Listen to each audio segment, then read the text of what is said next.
So fixing the taco machine over here. There's nothing to fix, bro. It was simulcasting just fine. We found that out. And quite frankly, after watching Robot Jocks, like that didn't do it for me. And then you're that's understandable. Your Double Zeta, there was not enough teenage romance angst for me. We need to get back into the Witch from Gundam. I need the Witch from Mercury. Whatever. I need it. I need to know like how my ship of Soletta and Gruel is going, because that needs to be a thing. Wow, you're really jonesing this show right now, bro. Like, I came to this expecting one thing, and I'm getting something completely different out of it. Okay. All right. Well, let's go to what's. All right. Cool. All right. I'm gonna start warming up the ramen, and let's talk about this.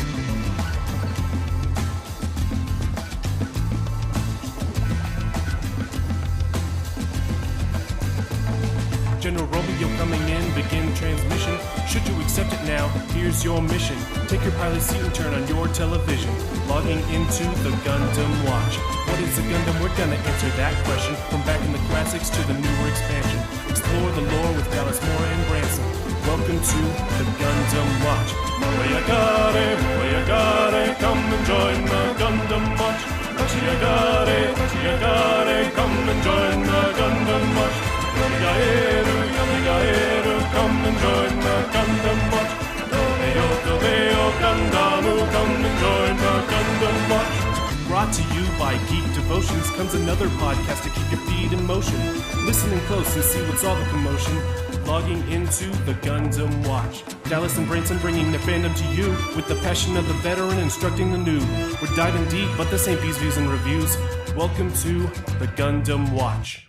Hello, Gundam fans, and those who like to become Gundam fans. Welcome to the Gundam Watch podcast, where we are examining Mobile Suit Gundam a little bit at a time and talking about it and enjoying it. This is an extension of Geek Devotions, a show from Devoted Geeks, are devoted to letting people know they're loved. So, hey, thank you for being part of this. Know that we love you. We care about you. There is a planning and purpose for your life. Please don't give up.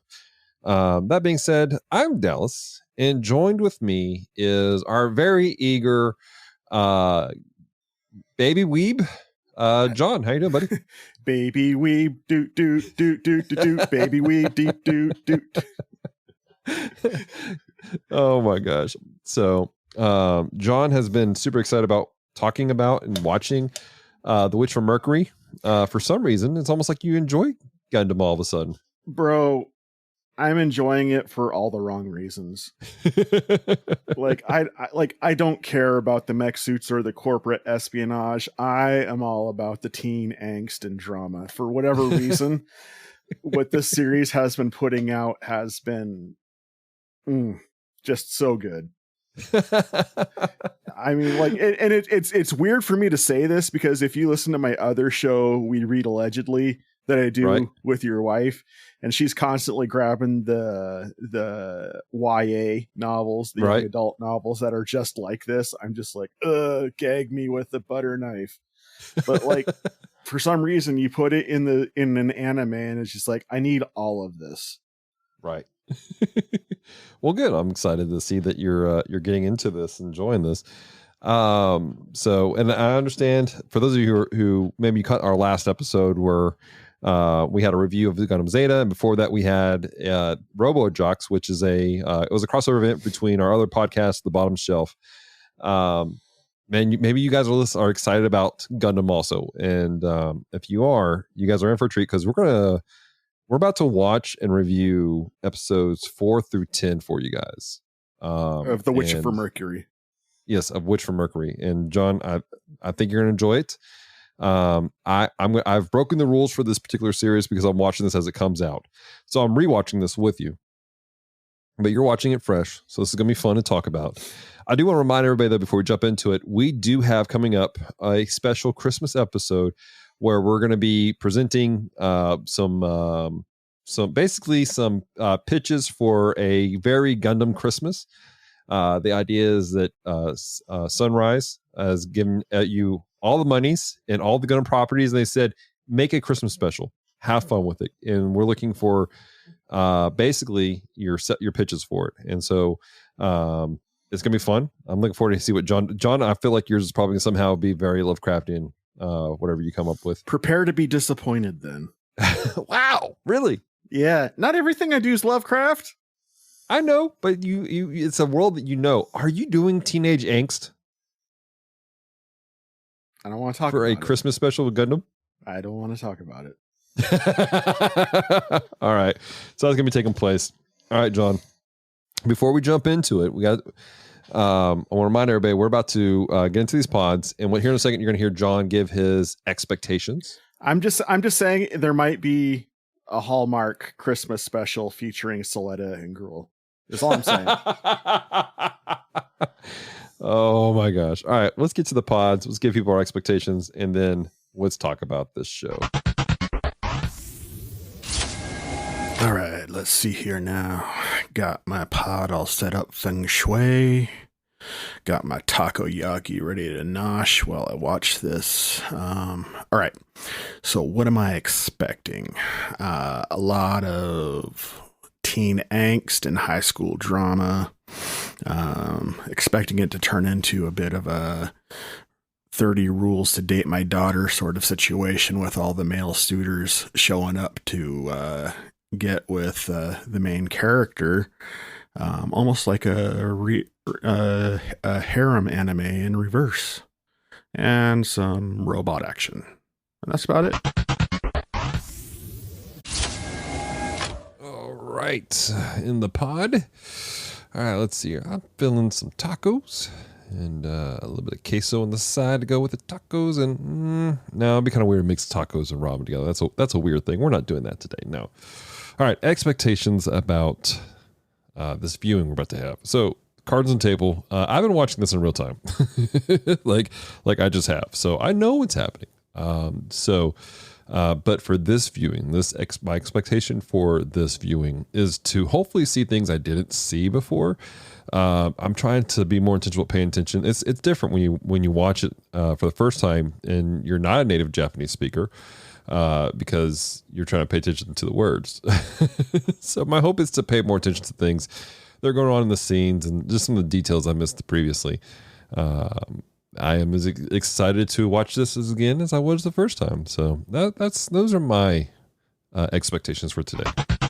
And nothing is where it was when we started this. Everything has changed over the course of 7 episodes. Everything. Welcome to Gundam. Let's give our spoiler-free thoughts on the show before we jump into. I don't know that I can do it spoiler-free. Oh my gosh, so much took place in the story arc, and I'm going to say this. Let's start with the basics. We'll start with the Gundam designs, the mobile suits. What did you think of? Well, I can go because we're going to get into spoilers about that also. Dang. I told you you can't do this without spoiling it. The only thing I can say with that is a thought I've had since episode 10 without spoiling anything is, who's the bad guy? I don't know anymore. That's correct. Who can I trust? This is a thing about Gundam. This is what you'll remember Branson talking about when we did the first Gundam, was like the lines get blurry as to like who's wrong and who's not, and this is getting blurry, isn't it? I don't know who I can trust at this point. It's a thing, to be sure. To be perfectly honest, there's part of me that's glad that you don't have any better of an idea of what's going on than I do. Right. Because you've seen just as much as I have. Right. I have ideas about stuff, and we'll get into it later. Well, I have ideas too. I mean, I'm not watching it and being like, I don't know. Right. So for those listening and you're like, man, what are they talking about? I want to put this out there for you guys and John specifically. When they created Witch from Mercury, one of the driving forces was a conversation that one of the guys who was running the show had with some young people, and it was that basically young people are not connecting with Gundam anymore, and they feel like the old story tropes, the old way of telling stories, wasn't working for them, and it was something that they could enjoy as much. And so they've purposely gone out of their way to make this Gundam feel a little bit different than previous. Which, if you're in the communities, if you're on the Twitter feeds, that's a running thing. People are saying like, man, this does not feel like a normal Gundam series at all.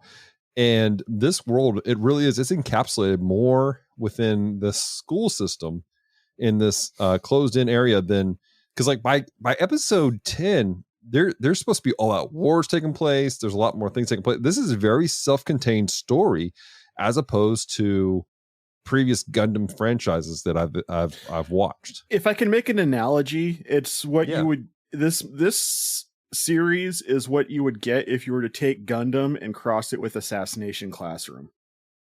That's a great way of putting that. Actually, that is really a fantastic way of drawing that conclusion, because it is like Assassination Classroom. For those who haven't watched it, it mainly takes place with one class and mainly in one space, and them kind of growing together and doing life. And it is kind of that same mindset. Really, I hadn't thought about that, John. You have an evolving villain that keeps shifting from one person to another. Mm-hmm. And then you have a class of students that are doing life together, and not everybody has the purest intentions on what they're doing, but you don't really know who you can actually trust. Right. And like it, I think that's part of, I mean, if I take my overly acted fangirling down to a realistic notch, I think that's the reason why I've attached myself so hard to this series in particular, is because it does scratch that Assassination Classroom itch for me. You have the interpersonal drama layered on top of the random acts of senseless violence that it's good. Yeah, it's absolutely. It's now I'm going to say it's not as wacky and out in left field as Assassination Classroom is by any stretch. Right. But that all is replaced with a strong sense of waifu, I guess is the best phrase I can put. Like, which of these characters are you shipping together? All right. So waifu, just so you know, is who you would want to be with. That's not who you're shipping together. Well, that's waifu is your anime wife. Mm-hmm.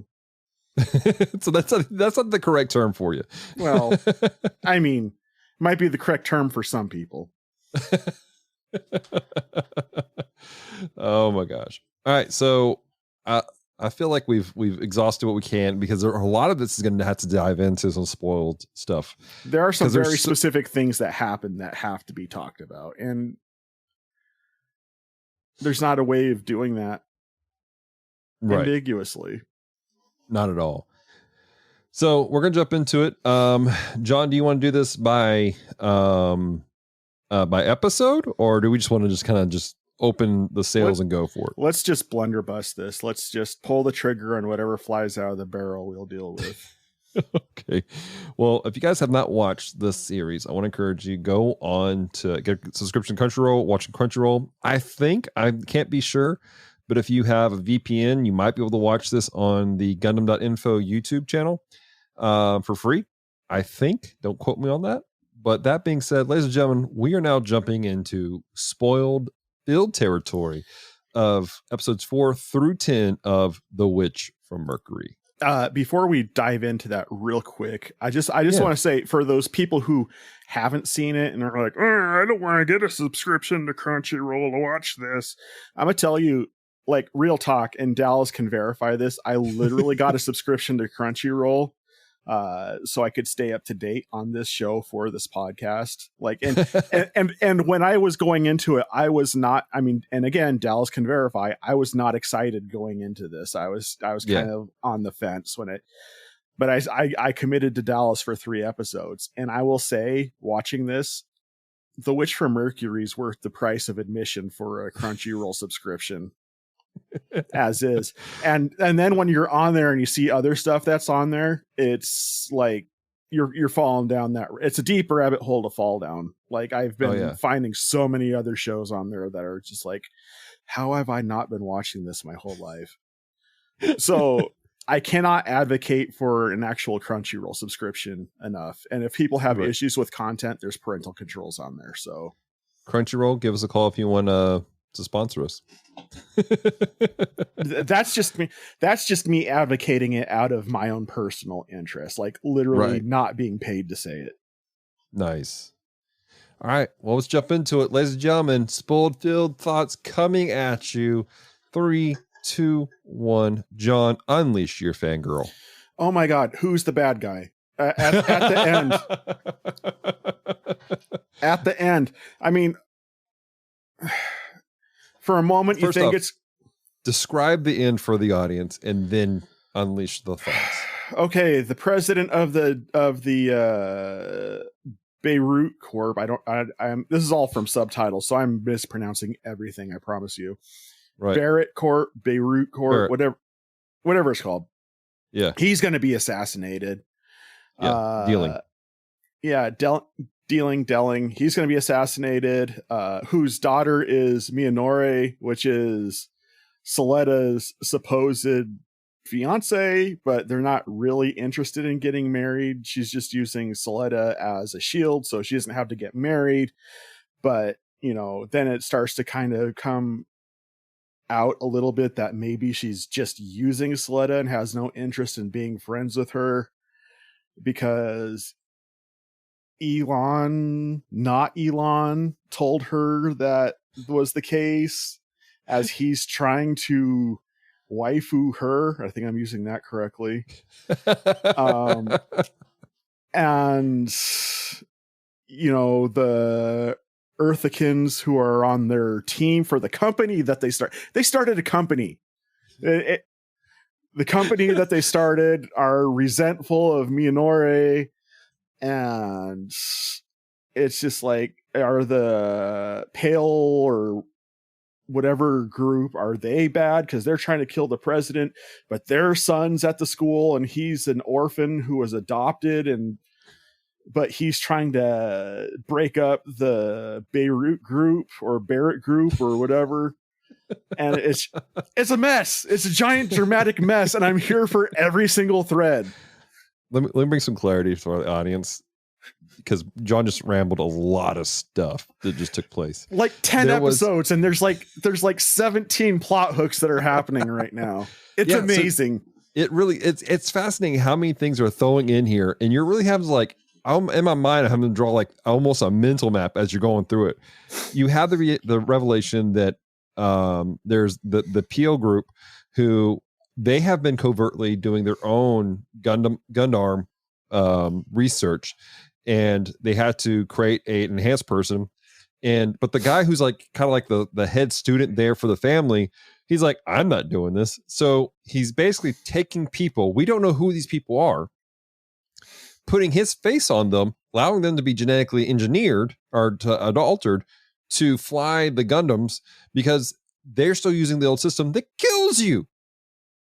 And he's just like, yeah. And the Elon that you meet at the beginning of it, he's the one that befriends Soleda, and Soleda's like kind of has a thing for him.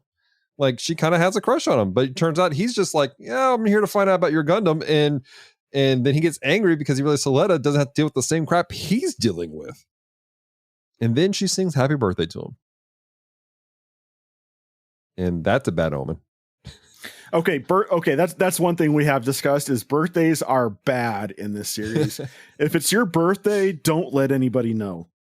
Don't let it go acknowledged. Do not, and for the love of God, do not sing the happy birthday song. The happy birthday song is bad juju in the show. Right? It is so rough on anybody who gets sung happy birthday to. And then you have this revelation, like this kid, like he has a revelation of, I guess, of he can be his own person. And then they kill him because he lost to Soleda.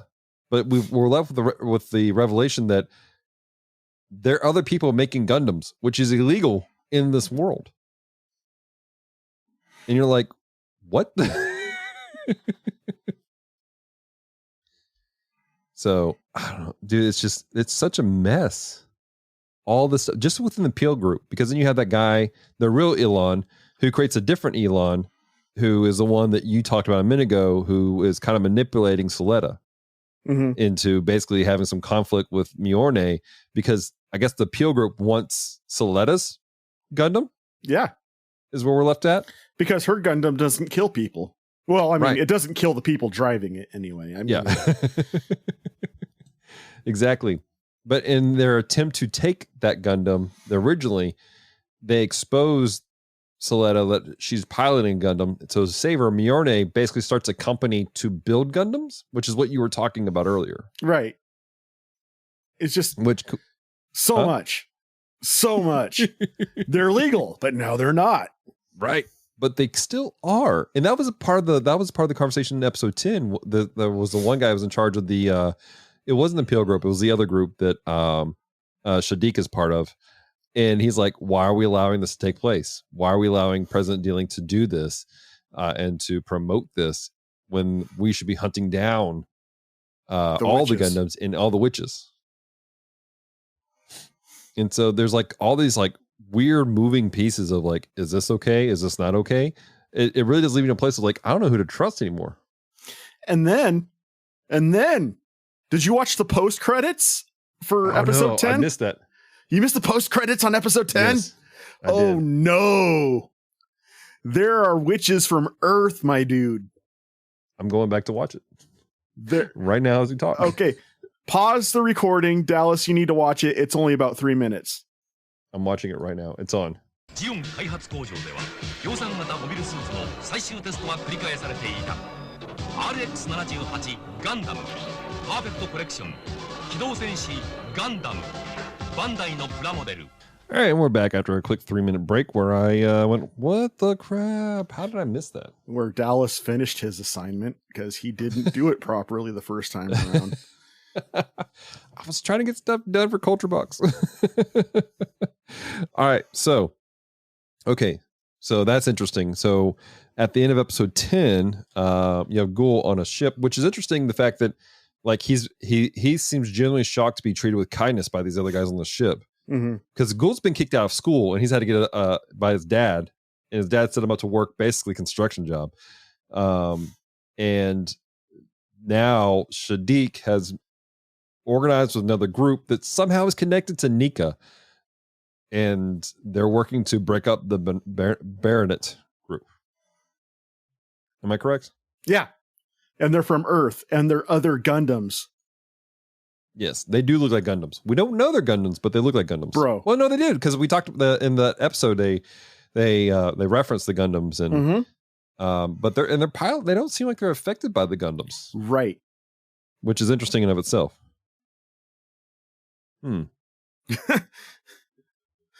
There are so many implications with that last 3-minute post-credit scene. So that's the reason why I was just like, dude, you cannot have this conversation with me until you finish that, because you are working with a preconception that just is not going to work. I get that. Again, there's so many crazy stuff. So we talked about Elon and his manipulation. Let's talk about Shadiq real quick. Before we do that, can I just say Elon's Gundam? Yes. Super dope. Right? Super dope.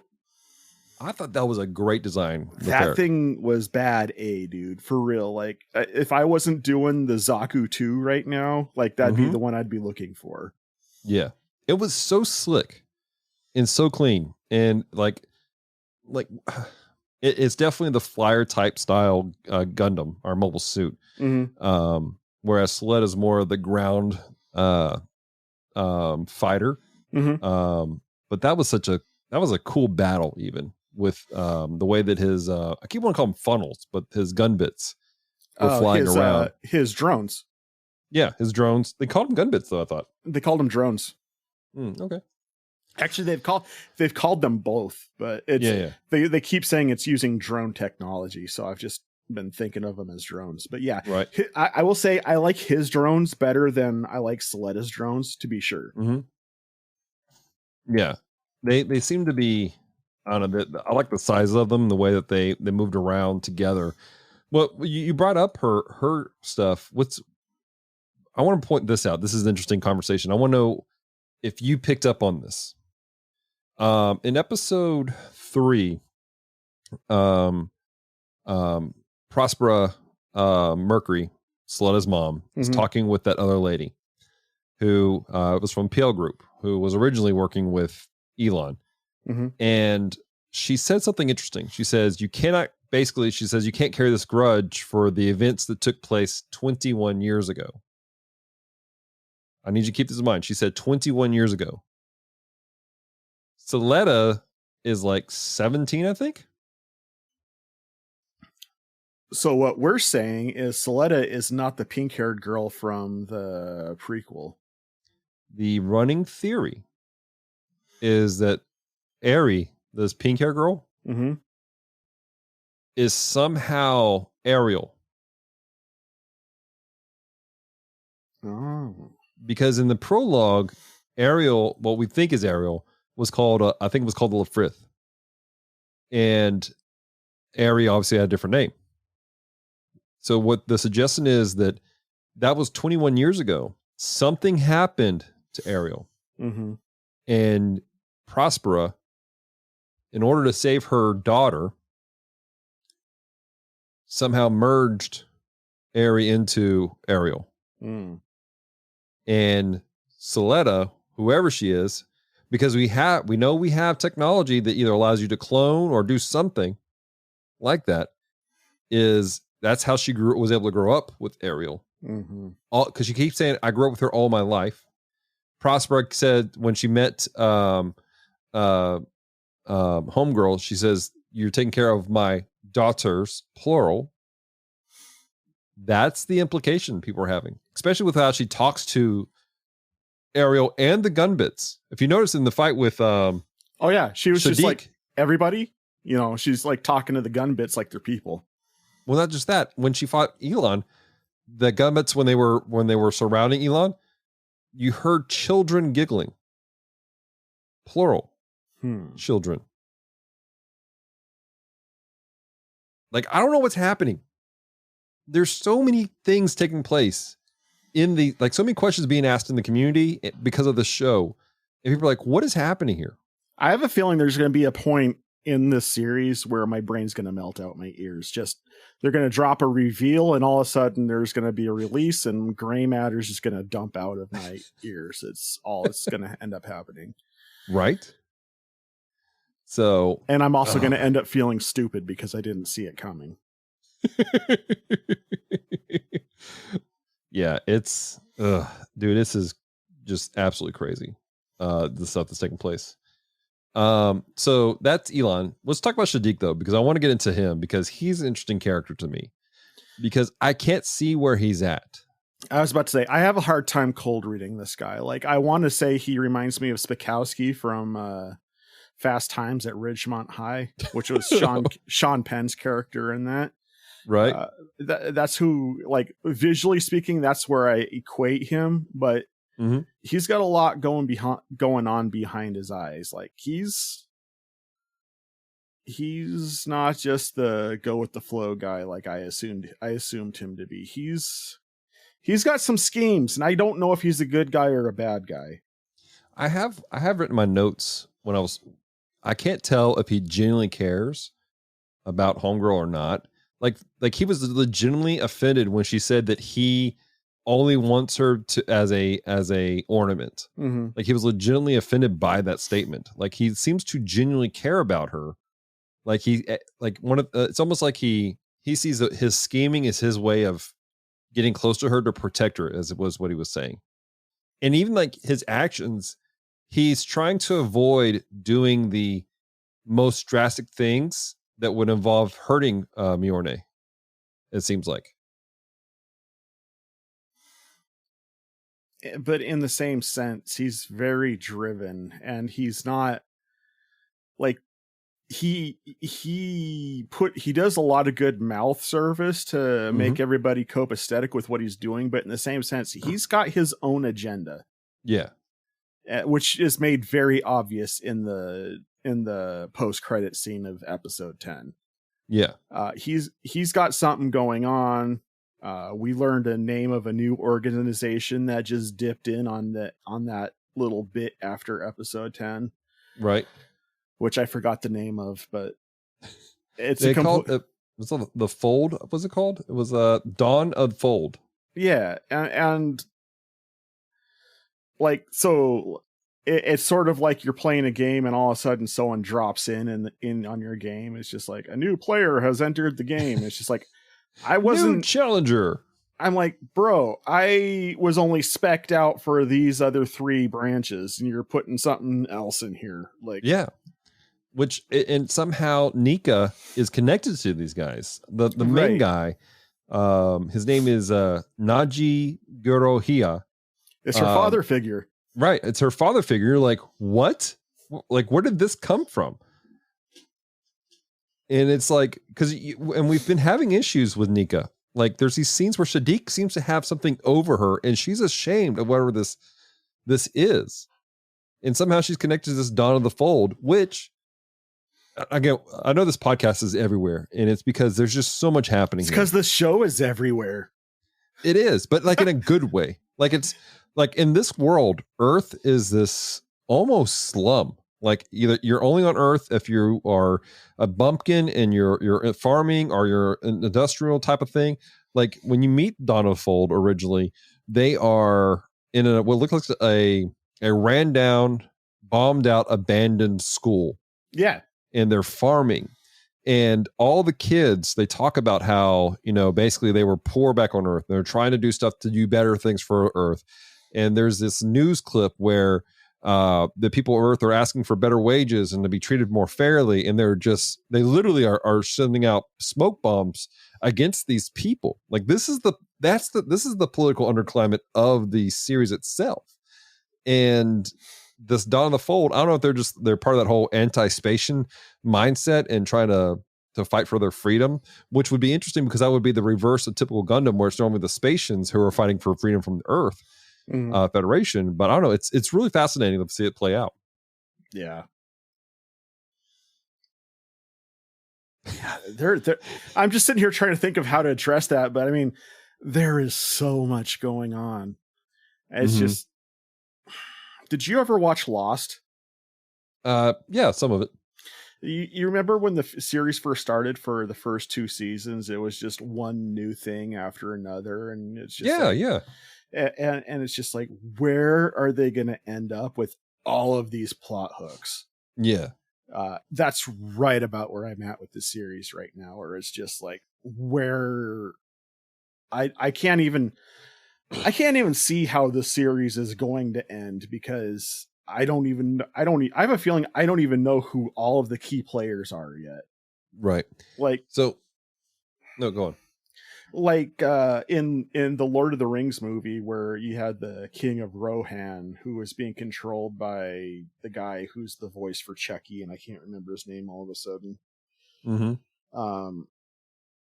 It's just like, by the time you got to the end of Fellowship of the Ring, you're just like, okay, I know who all the key players, and it's just like, oh, here's 700 more new characters for you to take into consideration. And that's exactly what they're doing with this. It's just, you get comfortable with who all the key players are, and then you're like, okay, there's your first bite. Let's go with everything else now.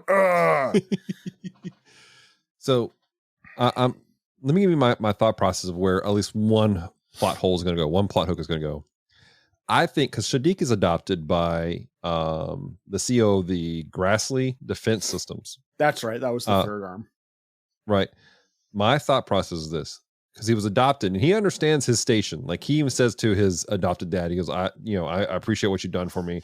I know what I have to do because of this. I think that he's either from Earth originally, and he's part of a forgotten family of some sort from Earth, and that's what's had taken place. Or B, I think that Shadiq is actually a child of President Dealing,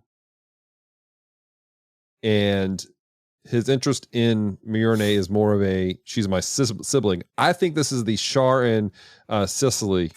Quick editor note here. I said Cecily, not Sayla. Cecily is the character from Gundam F91, and I've had that in my mind a lot lately because I've been listening to another great podcast about Gundam, which is called Mobile Suit Gundam Breakdown, and they're talking about that character. So I apologize for that slip up of this series. And he's the long lost sibling, and he's mad at dealing, and that's why he wants to break up the Burnett group.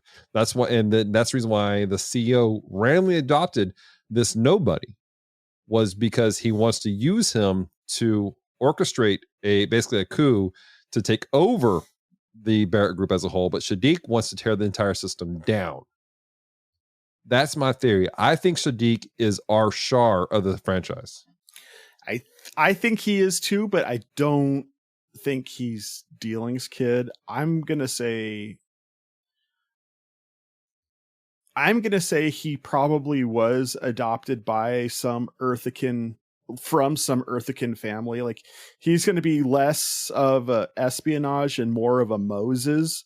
Okay. Where he's going to try to set Earth free from the Dealing group by destroying it from the inside.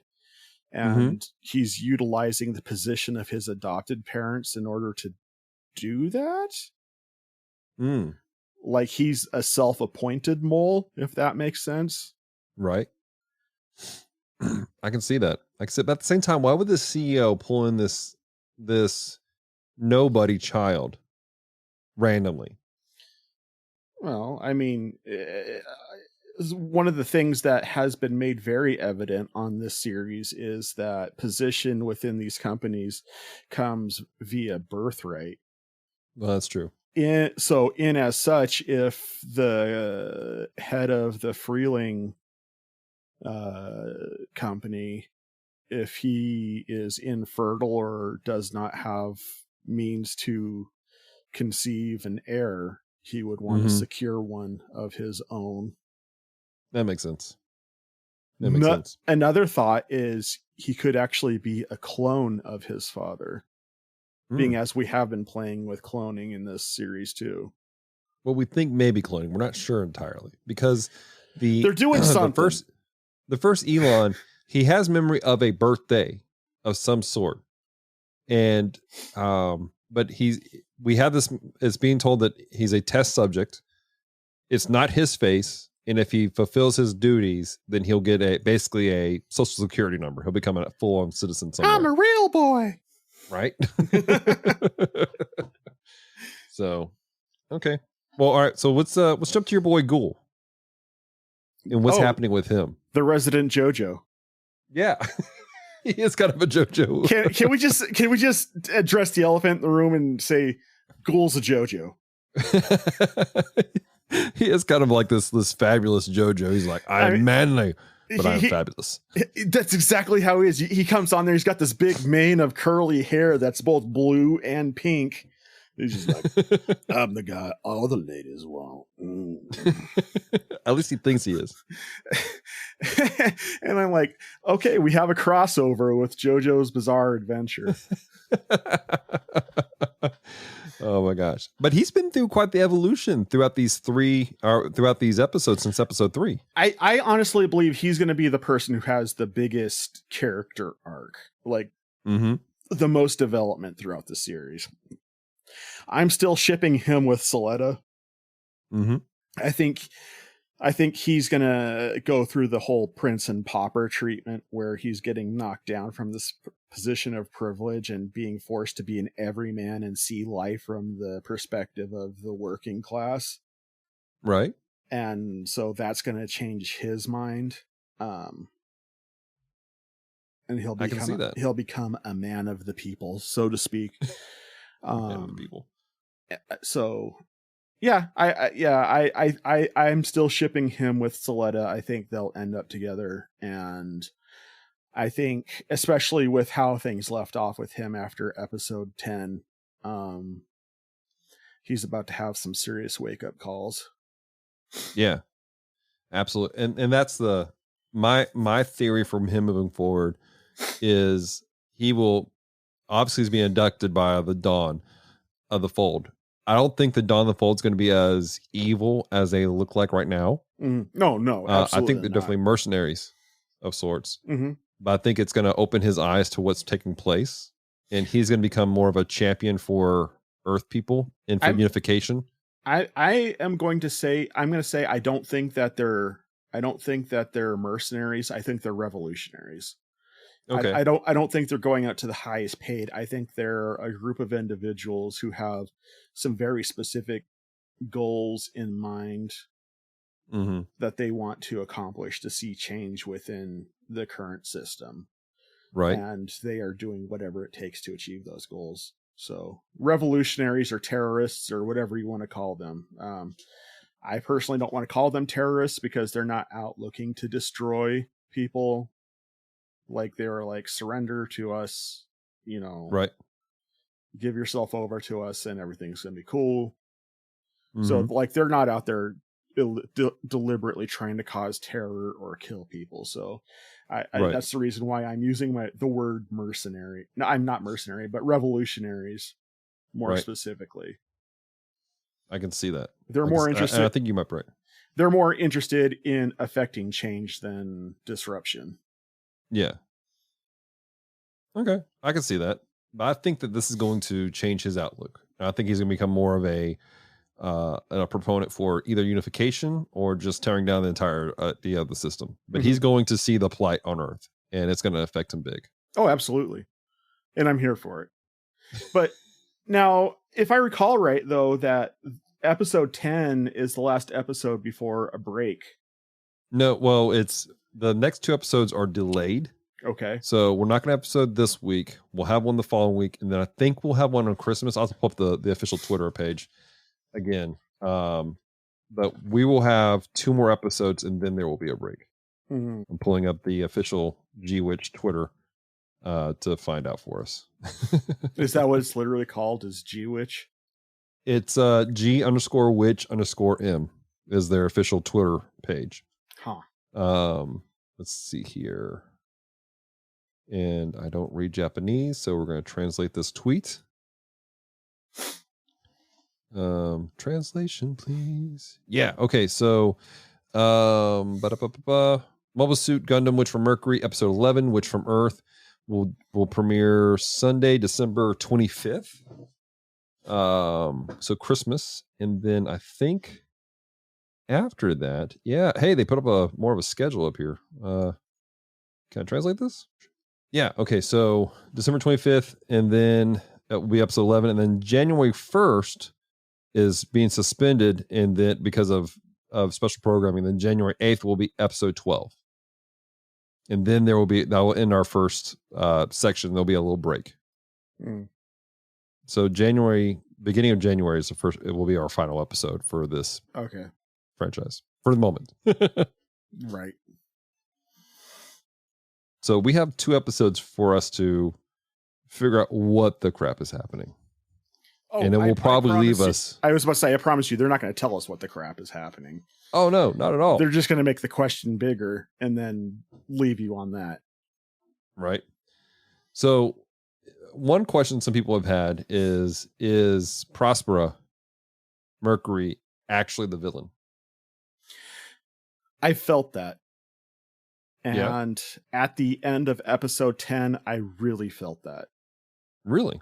Yeah. So what about episode 10 made you go Prospera? Soletta's mom is the villain. Because they kept saying that they're going to assassinate the president at the factory that he was going to be at. And the first person he meets there was Prospero. See, I'm not so sure Prospero is going to be the villain in this. I think that she has definitely some villain vibes. I think that she is. She's wearing the Char mask, dude. I know she's wearing the Char mask. I know she is. But I don't think she's going to be the villain. I think this is going to be far messier than anything we've thought about. Oh, this whole thing is gonna be about as clean as a wet fart. I mean, there's no doubt about that right now. This is gonna get messy, and it's gonna stick to everything. But Prospero's definitely a villain of some sort. I just and even when on the episode where they made the company, the way she was dealing with what's her face, the president's daughter. Mjolnir. That's it. Yeah. The way she was dealing with Mjolnir when Soletta wasn't around. Yeah. That again, super, super big vibes. But at the same time, you saw scenes like, so like when Soletta was fighting Shadik and his crew bust out the antidote, which was weaponry, like it was anti-Gundam basically stuff that they had back in the first prologue. Mm-hmm. The way she cried when she saw Soletta basically will the Gundam past the antidote and to reactivate the entire system. The way that she dropped a tear, I think that she's less of a villain and more of just a hurting mother who's trying to, I think she's out for revenge to a degree, but also she wants to see her daughter be prosperous. What are your thoughts on that? It's hard to say. I can go both ways on it. There are times where I feel like she's using Soletta. Yeah. So I'll give you that.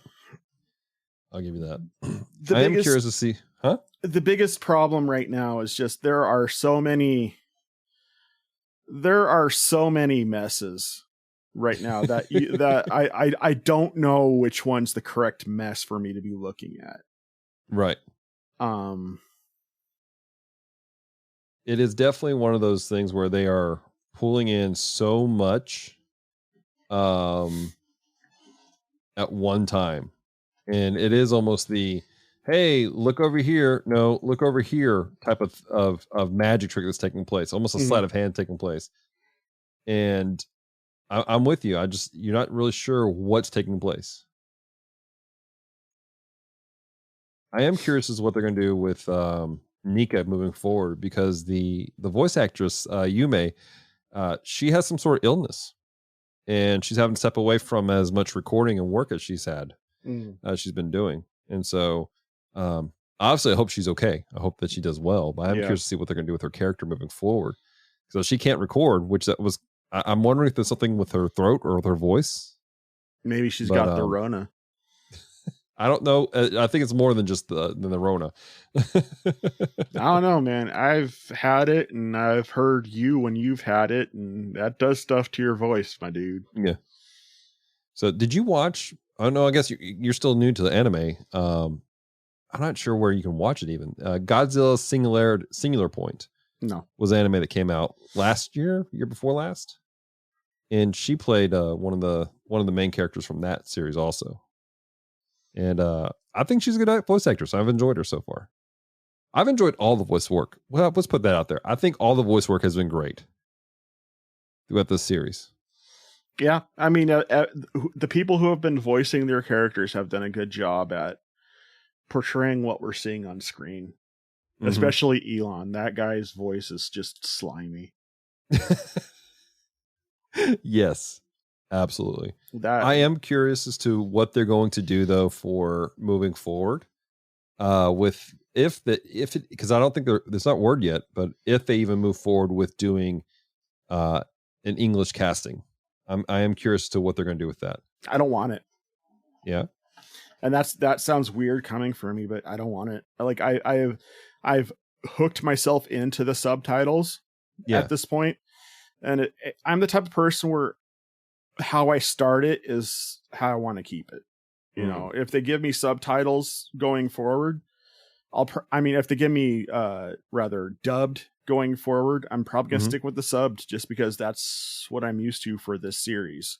I get that. Whereas I really like get that. with Mob Psycho 100, which I've also been watching, it's just like I could watch the subtitled, but I've already started it with the dubbed, and those are the voices I have for these characters now. That is an aspect about any anime is going, this is what I'm used to. I didn't pick this up until recently. The guy playing Shadik plays Saitama, which is the main character from One Punch Man. Which is it's a fun anime. I think you might enjoy that one. It's a little bit more mindless, but I think it's a fun anime that you might enjoy.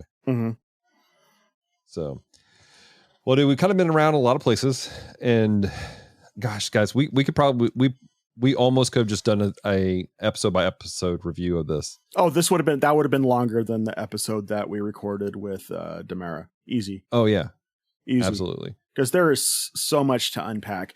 Like seriously, we've only covered about 10% of everything that's happened in these episodes. Honestly, when we were we opened the floodgates for spoilers and you said have at it.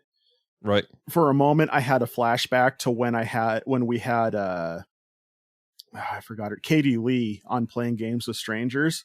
Oh yeah. And I had to explain to her what try to catch her up with the plot.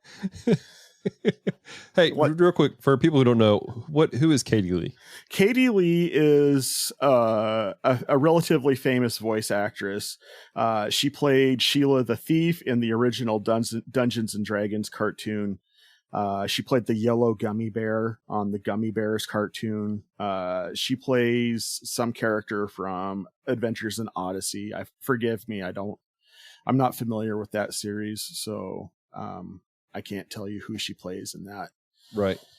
But she's a fairly well-known person in the voice actor industry.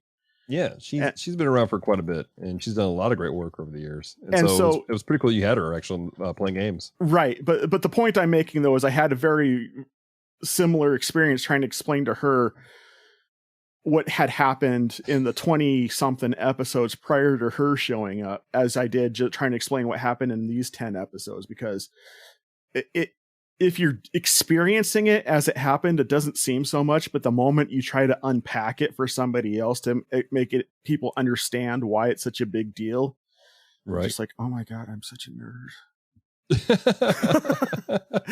and that's where I'm at with it. It's like, there's so much here. I'm such a nerd for trying to even explain why this is good, because this is just going to make me sound so pathetic.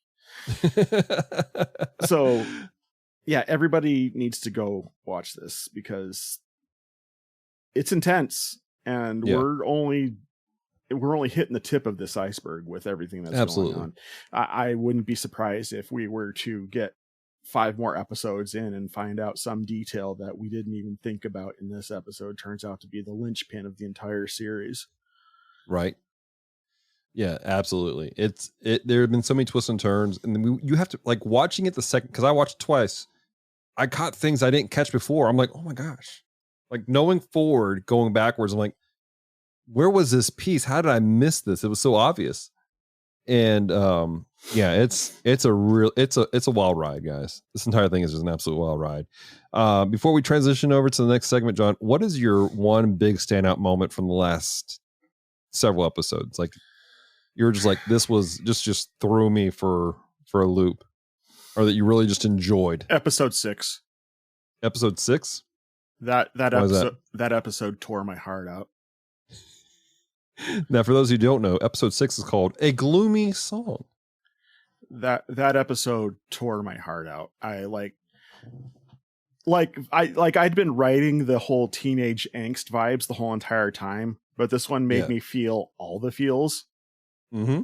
You know, I got the anger, I got the depression, I got all of that. And I can't pick one specific thing that happens in episode 6 where I'm like, it's the whole episode ending on the linchpin of the Elon we know getting vaporized as he's singing happy birthday to himself.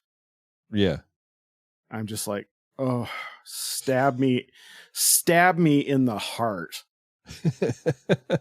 And of course I'm sitting here having flashbacks to what's her face's dad as he's dying in the prelude singing happy birthday. Mm-hmm. Yeah, I'm gonna go with you on that one. That was definitely the episode where I was just like, this episode showed you because the first several episodes there's this poppiness to it. Mm-hmm. There's just like, okay, they're very bubbly. This is a very, like, there was a lot of drama in the prologue, and then there's this tonal shift for the first several episodes, but this brings you back to no, this is getting real. And then when you get back to, I think it was episode 9, if I could take one step towards you, that was the episode where they fought Shadiq. That was the best fight. Oh, that was the entire series. That was a great fight. But yeah, episode 6, like there's going to be a group of people out there who are listening to this who are going to understand this, and then everybody else isn't. And I'm sorry that you don't have this point of reference, but for the people who get it, episode 6 leaves you like episode 6 is where the antidepressant wears off. Yeah, it does. You're absolutely right. That's literally what it feels like. The antidepressant wore off, and no.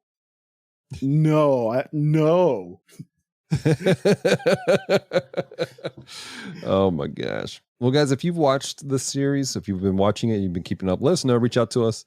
Follow us on any of our social media platforms and let us know. But we're about to make a transition now to a segment we like to call the Maintenance Report. Now loading the cruise maintenance reports. Reports begin in 3, 2, 1. All right, everybody, we'd like to welcome you to our Weak Connections section where Maintenance Report. I know I'm being a goober. This is the maintenance report. I kid, but I mean, similar concept. This is where we find a spiritual truth within the series that we're watching. And we try to use that to convey some kind of spiritual message out of what we're doing, no matter how weak of a tie we might be able to pull on that. As per usual, I'm assuming that Pastor Dallas Mora has something lined up for us, and I'm probably going to shoot from the hip as soon as he's done, if I can think of anything. Yeah. So mine is not a lot to it, but I'm going back to episode 6 with the first Elon that we got to know, and like there was this weird shift in him where he suddenly was very angry and did not care for Suletta at all, and he was like just super like, I hate you and you're annoying to me. And for Suletta, she didn't understand why. She was like, what? Where did this switch happen? Like why is he sounding so angry at me? And of course, this poor girl, she's thinking like it's because she's asked what his birthday was. But what she doesn't realize is that he's angry because she has a lot of benefits that he doesn't have. He's not suffering from things. He thought at first that she was another test subject like him. He thought that she didn't have to deal with the same pain that he was dealing with the permit scores and stuff like that. And when he realized that there's something different about her, that she's walking in a level of peace that he does not understand, he became enraged and he was angry towards her. This became less about doing the task and the job he was assigned to something very personal. And my encouragement coming out of that is this, that when we deal with conflict with people, we don't know what's going on sometimes. Sometimes when we're dealing with conflict with people, we attach the issue with that person, we're fighting them. But there's something behind these conflicts that we're dealing with people. There's a deeper issue that we're struggling with, and I know it can be frustrating walking through these things with them. But if we want to help people, which that's the ultimate goal with everything, when we're dealing with conflict is to restore people, help them become the better version of themselves. We had to step back and look at it. If Suletta had the ability, and if he had opened the door for it to see past the situation, things might have ended a little bit differently. And we kind of saw that at the end where she was able to peek through and she was able to speak to his life situation. Then things can shift. There's a verse in the Bible, Ephesians chapter 6, verse 12. For we do not wrestle against flesh and blood, but against principalities, against powers, against the rulers of darkness of this age, against spiritual hosts of wickedness in the heavenly places. And what here is happening is Paul saying, hey, look, when we're dealing with conflict, we're dealing with these issues, we're not fighting these people necessarily. Yes, there's real people, there's real struggles, but there's a deeper thing taking place. And so I want to encourage you guys that when you're dealing with people, try to look past the current situation. Look in. What's influencing this? What's causing it? Is there a life situation that we don't know about? Is there an addiction they're dealing with? Is there a depression or anxiety or fear that they're dealing with that we're not aware of? But if we were made aware of it, or if we can find that, we can work to help them and restore them, then we need to do that. At the same time, again, it's a different situation because this first Elon, he was under orders not to share, and he was told not to share But if he had been able to open up his heart and really express what was going on, there might have been people who could help him, if not covertly, then overtly in some fashion. And so that's my encouragement for us today. Awesome sauce. And as per usual, I came up with mine while Dallas was talking. Before I dive into the scripture I have for it, though, it begins with two questions. How many people in this series are enemies with Suletta?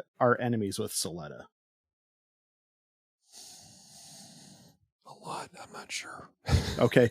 But now let's flip that around.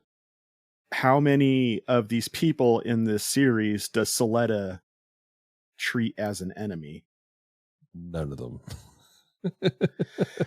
And it was that thought that brought me to Proverbs 25, 21 through 22, which is, and I'm reading from the extra sanctified version. If your enemy is hungry, give him bread to eat. If he is thirsty, give him water to drink, for you will heap burning coals on his head, and the Lord will reward you. And initially, when I was young and I first heard that scripture, it was always to me like, yeah, be kind to the people. And it's like you're burning them with hot coals. So you're being kind to them to be a jerk and to be their enemy. And that's not really what this scripture is about. It's just like, just being a decent person to people who are your enemy.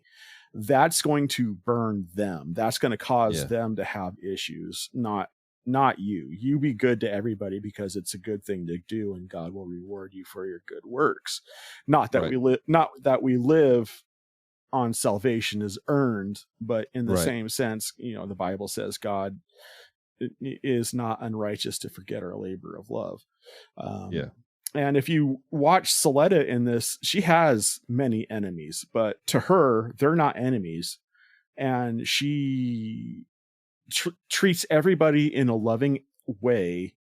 And the more she does that, the more it burns, it's just like, why is she so nice when I'm being evil, and it upsets them, but she doesn't let that affect her joy. Like, she's there and she wants to have friends with nicknames and go on dates and tell funny jokes that everybody laughs at. And, she has the simplest of desires out of life. And she's just, me and my wife have a phrase that we say that says it costs nothing to be a decent person. Yeah. And I think, that's really what is made evident in the character of Suletta. Like, if you wanted an example of how every Christian should act in social settings, watch Suletta. So I should flow my arms and freak out, bro. You know what I mean. as far as what it means to love your enemy, right? Absolutely, I got you. I mean, if you want to be completely literal about it, does it mean if I'm going to be Christ-like, I need to be nailed to a cross too? Anyway, so and that's really where I'm coming from. It's just like she acts that way because that's how she is, and that's kind of how we ought to be. And if you look, it manifests itself just like Proverbs says. Things work out for her, without her really trying to force the issue, just because she's doing good. She's returning evil with good. And it frustrates the people who would be her enemy, but for her, they're not enemies, and she doesn't want them to be enemies. Absolutely. So good. So good. Well, guys, that was our maintenance reports. Some good stuff. Hey, if these encouraged you, let us know. Let us know how these have encouraged you. Maybe they challenged you. John, you got any final thoughts on the show or on any of our maintenance reports? My final thoughts on it is this: watch it. I mean, really, that's all it comes. That's all it comes down to, is you really should watch this show. Right. It takes Gundam in a different direction. So if you don't like Gundam, previously, watch it. If you Look did at you, like Kevin. if you did like Gundam previously, watch it, because there's going to be something in there for you to catch on to too. I mean, especially listening to Dallas talk to it. So this one more immediately hooked me than Wing is so far. So, I mean, if that says anything.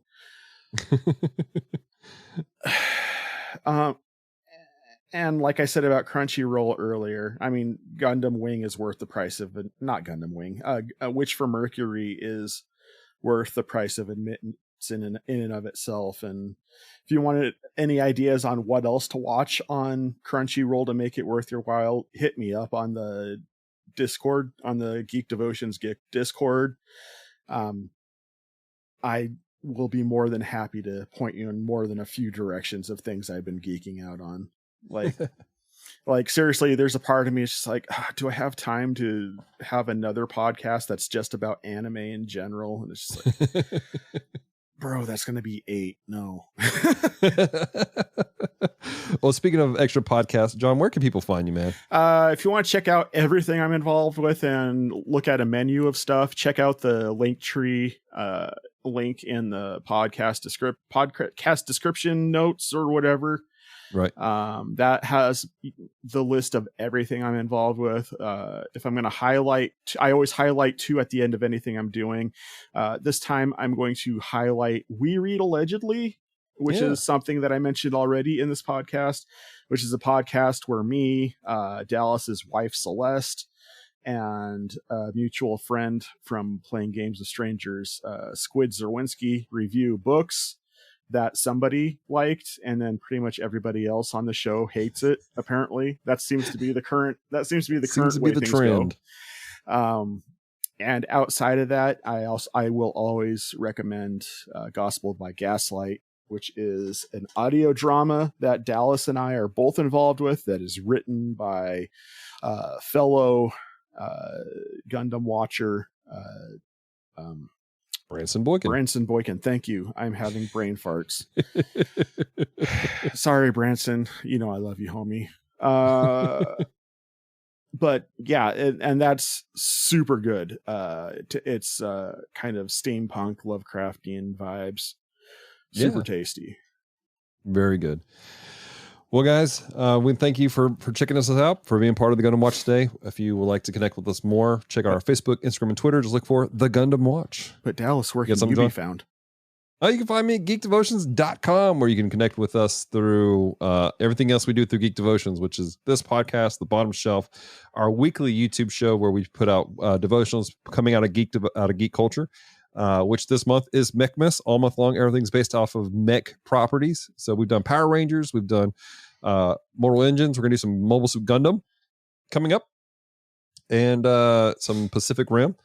And then coming up here in just a couple weeks here on the Gundam Watch, we will have an episode on the infamous G Savior. Oh my goodness. Y'all, not to get ahead of myself, but if you're one of those people who wants to see the movies before you listen to an episode of The Bottom Shelf, just listen to the episode at The Bottom Shelf. You'll have a better time with it. I don't mean to telecast things from that episode, but real talk, just let it be spoiled for you is all I'm saying. Oof. Yeah, it's one of those. So, well, guys, thank you again for being part of what we do. And until next time, stay devoted. Peace and love.